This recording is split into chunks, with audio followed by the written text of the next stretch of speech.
जय हिंद दोस्तों, मैं हूं अनूप और आप सब लोग देख रहे हैं ग्लोबल कॉन्फ्लिक्ट। दोस्तों आज के वीडियो का जो दो पार्ट है उनमें सबसे पहले पार्ट में आपको बताऊंगा कि चाइना का 5th generation fighter aircraft J-20 में खामियां होने के वजह से और इन एयरक्राफ्टों को एक प्रॉपर 5th जनरेशन एयरक्राफ्ट बनाने में विफल होने के बाद चाइना द्वारा अब डिसाइड किया जा रहा है कि शायद चाइना अपने 5th जनरेशन के जरूरतों को रशिया के सुखोई Su-57 द्वारा पूरा करेगा। जबकि वीडियो के दूसरे हिस्से में मैं आप लोगों को बताऊंगा कि किस तरीके से अब टर्की द्वारा भी घोषणा किया गया कि टर्की ने रशियन S-400 मिसाइलों को धोखा देने का तरीके को सीख लिया है और आने वाले समय में किसी भी देश के पास जो रशियन एयर डिफेंस सिस्टम है वो टर्की के लिए खतरा नहीं बनेगा। तो दोस्तों डिटेल में जानने के लिए वीडियो के आखिर तक बने रहिए और चैनल को सब्सक्राइब और वीडियो को लाइक जरूर कीजिए। दोस्तों पिछले साल जब रशिया की तरफ से पहली बार सुखोई Su-57 को एक्सपोर्ट मार्केट में उतारने का बात कहा गया था, तब से ही इन बातों को लेकर चर्चा हो रहा था कि रशिया का सुखोई Su-57 का पहला कस्टमर कौन बनेगा। रशिया के हथियारों को सबसे ज्यादा खरीदने वाले देशों में भारत और चाइना का नाम है और 2018 में जब भारत द्वारा FGFA प्रोजेक्ट से अपने आप को बाहर किया गया तब भारत का संभावनाएं दूसरा जॉइंट वेंचर प्रोजेक्ट के लिए घट गया था। इसीलिए संभावना ये भी किया जा रहा था कि शायद भारत अपने इमरजेंसी बेसिस के जरूरतों को पूरा करने के लिए रशिया से सुखोई Su-57 को परचेस कर सकता है। जबकि दूसरी तरफ ये भी संभावनाएं लगाया जा रहा था कि चाइना भी शायद उन देशों में शामिल हो जो लिमिटेड संख्या में सुखोई Su-57 को खरीदे ताकि चाइना को कुछ ऐसे टेक्नोलॉजीज मिल पाए जिसके मदद से चाइना अपने J-20 को और उन्नत बना पाए। पर चाइना के बारे में चर्चा तब और ज्यादा होने लगा जब चाइना के ही कुछ उच्च अधिकारियों के द्वारा बताया गया कि चाइना रशिया के सुखोई Su-57 को लेके इंटरेस्टेड है। इवन चाइना के कुछ मीडिया में इन बातों को लेकर भी चर्चा किया गया कि चाइना शायद रशिया से 12 Sukhoi Su-57 5th generation fighter एयरक्राफ्टों को खरीदे जिसका लागत करीबन $2 बिलियन के आसपास होगा। तो दोस्तों ऐसे में सवाल ये भी है कि अगर चाइना की तरफ से दावा किया जा रहा है कि चाइना दुनिया का दूसरा ऐसा देश है जो 5th जनरेशन फाइटर एयरक्राफ्टों को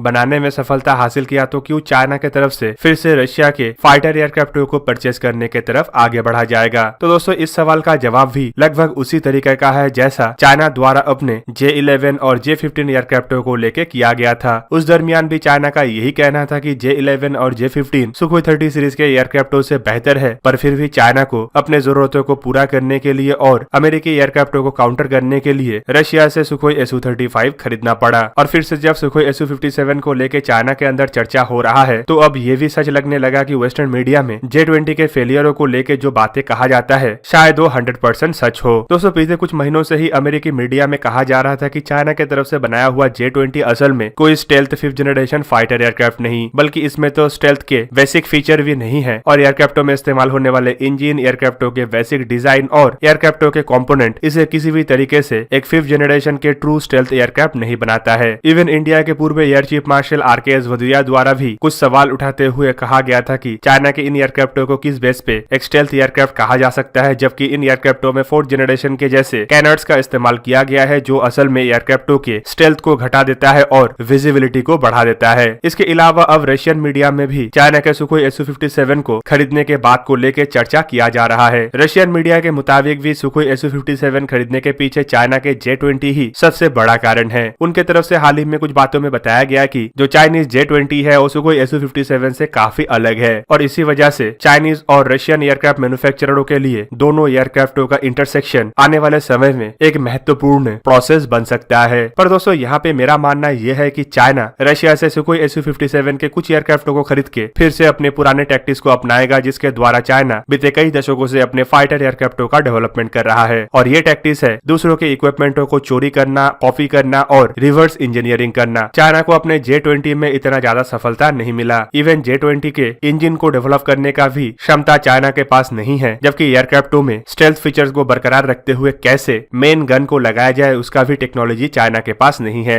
एयरक्राफ्टों के साइड बेस से कैसे एयर टू एयर मिसाइलों को फायर किया जाए ये भी एक महत्वपूर्ण टेक्नोलॉजी है जो शायद अमेरिका जैसे देश के अलावा सिर्फ रशिया के पास है। और इसी वजह से माना यह भी जा रहा है कि चाइना द्वारा लिमिटेड संख्या में सुखोई Su-57 को खरीदते हुए रशिया से टेक्नोलॉजी को हासिल करने का प्रयास किया जा सकता है या फिर इसे कॉपी करते हुए चाइना अपने J-20 को उन्नत या नया कोई फाइटर एयरक्राफ्ट को डेवलप करने का प्रोसेस को शुरू कर सकता है। दोस्तों अब चलिए जानने का कोशिश करते हैं कि किस तरीके से टर्की द्वारा रशिया के सबसे आधुनिक एयर डिफेंस सिस्टम S-400 को चकमा देने का बंदोबस्त किया गया। आप सब लोगों को पता ही होगा कि हाल ही में टर्की द्वारा रशिया से S-400 सिस्टमों को खरीदा गया, जिसके वजह से टर्की को एक तरीके से अमेरिका का सैंक्शन को झेलना पड़ा और अमेरिका के सबसे आधुनिक फाइटर एयरक्राफ्ट मतलब F-35 प्रोजेक्ट से से भी अपने आप को दूर करना पड़ा। पर दोस्तों S-400 लेने के बावजूद टर्की को ज्यादा कुछ मदद नहीं मिला। एक तरीके से देखें तो टर्की का डबल गेम खेलने का तरीका या अमेरिका और रशिया दोनों को ही धोखा देने का मंसूबा फेल होने के बाद टर्की के हाथ से F-35 के साथ साथ S-400 भी चला गया है। टर्की द्वारा S-400 को हासिल करने के बाद रशिया से दूरी अपनाते हुए इसे अपने ही दम पे इस्तेमाल करने का इरादा रखा गया था, लेकिन रशिया द्वारा पहले से ही टर्की के प्लान को भनक लिया गया था बोल के टर्की बिना रशिया के मदद से इन मिसाइलों का इस्तेमाल नहीं कर सकता। और दोस्तों अपने खुद के दम पे इस्तेमाल करने के प्रयास में टर्की को बड़ा मुसीबत भी झेलना पड़ा। एक टेस्ट के दरमियान तो टर्की के इन मिसाइलों के पास दुश्मन के एयरक्राफ्टों को डिटेक्ट करने का भी क्षमता नहीं था और ये टेस्ट पूरी फेल हुआ। पर अब टर्किश मीडिया द्वारा बताया जा रहा है कि टर्की के पास रशिया के S-400 सिस्टमों को चकमा देने का बंदोबस्त आ गया है। खास करके टर्की के डोमेस्टिक कंपनियों द्वारा डेवलप किया हुआ इलेक्ट्रॉनिक वॉरफेयर सिस्टम एक ऐसा सिस्टम है जो आधुनिक एयर डिफेंस सिस्टमों को चकमा दे सकता है। टर्की का ये भी कहना है कि अब टर्की के पास दुनिया का एकमात्र ऐसा सिस्टम है जो रशियन S-400 सिस्टमों को चकमा दे सकता है। दोस्तों इलेक्ट्रॉनिक वॉरफेयर सिस्टमों को बेसिकली किसी भी फाइटर एयरक्राफ्टों को गाइडेड मिसाइलों से बचाने के लिए डिजाइन किया जाता है। ये गाइडेड मिसाइलों को भ्रमित कर सकता है और मिसाइल को एक तरीके से हवा में ही फेल कर सकता है। पर माना जाता था कि रशिया के S-400 सिस्टमों के पास इतना कैपेबिलिटीज है कि ये दुश्मन के इलेक्ट्रॉनिक वॉरफेयर सिस्टम को भी चकमा दे सकता है। पर टर्की द्वारा S-400 को हासिल करने के बाद शायद इसी के ही टेक्नोलॉजी के इस्तेमाल करते हुए अपने नया इलेक्ट्रॉनिक वॉरफेयर सिस्टमों का डेवलपमेंट किया गया है। टर्किश मीडिया का यह भी कहना है कि इन सिस्टमों को टर्किश एयरफोर्स के F-16 एयरक्राफ्टों में इस्तेमाल किया जाएगा। दोस्तों ये एक एक्सटर्नल सिस्टम है और थोड़ा बहुत तब्दीली के साथ किसी भी एयरक्राफ्टों में इन एक्सटर्नल सिस्टमों को इस्तेमाल किया जा सकता है। पर टर्की के ये दावा सच हो या झूठ हो, आने वाले समय में ये भारत के लिए एक चिंता का विषय बन सकता है। दोस्तों मैं ये इसीलिए कह रहा हूँ क्योंकि भारत द्वारा भी रशिया से S-400 सिस्टमों को खरीदा जा रहा है और आप सब लोगों को टर्की और पाकिस्तान के गठबंधन के बारे में पता ही होगा। टर्की अगर इन सिस्टमों को डेवलप करने में सफलता हासिल किया है तो आने वाले समय में शायद ये सिस्टम पाकिस्तान भी हासिल करने का प्रयास कर सकता है। और पाकिस्तान अगर ऐसा प्रयास करेगा तो हमें नहीं लगता कि टर्की की तरफ से भारत को नुकसान पहुंचाने का किसी भी प्रयास को कमजोर किया जाएगा। मतलब मेरा यहाँ पे ये कहना है कि टर्की अगर इन सिस्टमों को डेवलप करने में सफलता हासिल किया है तो ऑब्वियसली आने वाले समय में टर्की द्वारा इन सिस्टमों को सप्लाई पाकिस्तान को किया जा सकता है और पाकिस्तान इन सिस्टमों को चाइना के फरोग भी कर सकता है, जिसके मदद से चाइना अपना खुद का सिस्टमों का डेवलपमेंट कर ले। पर सोचने का बात यह भी है कि अगर रशिया को पहले से ही पता था कि टर्की द्वारा आने वाले समय में धोखा दिया जा सकता है और उसका बंदोबस्त रशिया की तरफ से पहले से ही कर लिया गया था, तो क्या रशिया इतना बड़ा बेवकूफी करेगा कि उन सिस्टमों में ऐसे कुछ इक्विपमेंटों का इस्तेमाल करेगा जिसका फायदा टर्की को S-400 को चकमा देने के लिए ही करने का मदद मिले। दोस्तों मेरा मानना यहाँ पे ये भी है कि टर्की के द्वारा फ्रस्ट्रेटेड होके इस तरीके का बयानबाजी किया जा रहा है ताकि रशिया आने वाले समय में टर्की के S-400 के ऊपर जो पाबंदी लगाया है उस पाबंदी को हटा दे, या फिर S-400 को काउंटर करने के लिए अमेरिका जो प्रयास कर रहा है उस प्रयास के तहत टर्की के साथ फिर से एक बार गठबंधन कर ले ताकि टर्की को सैंक्शन का सामना ना करना पड़े और आने वाले समय में अमेरिका द्वारा टर्की को हथियारों का सप्लाई फिर से बरकरार किया जाए। दोस्तों यहाँ पे देखना ये भी है कि हाल ही में टर्किश मीडिया में ये भी कहा गया था कि टर्की के पास कोई भी अब ऐसा एयर डिफेंस सिस्टम नहीं बचा है जो टर्की के हवाई सीमा को सुरक्षित कर पाए। S-400 के परचेस फेल होने के बाद और अमेरिका से दूर होने के बाद और यूरोप के देशों के द्वारा हथियारों के बिक्री के ऊपर प्रतिबंध लगाने के बाद टर्की एक तरीके से एयर डिफेंस सिस्टम के मामले में लाचार हो चुका है। तो ऐसे में माना यह भी जा रहा है कि टर्की की तरफ से ये एक तरीके का नया गेम भी हो सकता है जिसके बदले टर्की कुछ महत्वपूर्ण गोल को हासिल करने का प्रयास करे। तो दोस्तों ये था आज का वीडियो। अगर आपको वीडियो अच्छा लगा तो इसे लाइक कीजिए और मेरे चैनल को सब्सक्राइब कीजिए और साथ में बना हुआ बेल आइकन को भी प्रेस कर दीजिए ताकि आप मेरा वीडियो देख पाए सबसे पहले। जय हिंद।